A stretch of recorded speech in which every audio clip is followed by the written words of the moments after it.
আলাইকুম প্রিয় শিক্ষার্থী বন্ধুরা, আজকে আমরা প্রথম শ্রেণীর বাংলা বইয়ের পাঠ 10, 11, 12, 13, 14, 15 করব।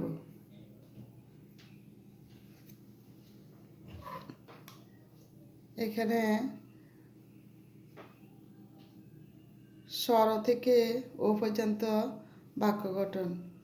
স্বর দিয়ে অশোক ফুল ফুটেছে ভাই, স্বরেয়া দিয়ে বাক্য গঠন। আমি খেয়েছি আতা চাই, আম খেয়েছি আতা চাই। রস্য দিয়ে ইট রয়েছে সবুজ ঘাসে, দীর্ঘ দিয়ে ইগল উড়ে ওই আকাশে। রসাও দিয়ে উট চলেছে দলে দলে, দীর্ঘাও দিয়ে উর্মি দেখি সাগর জলে।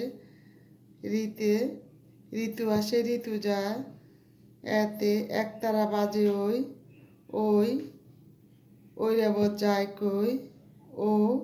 ওলকপি খাও, ওতে ঔষধ দাও।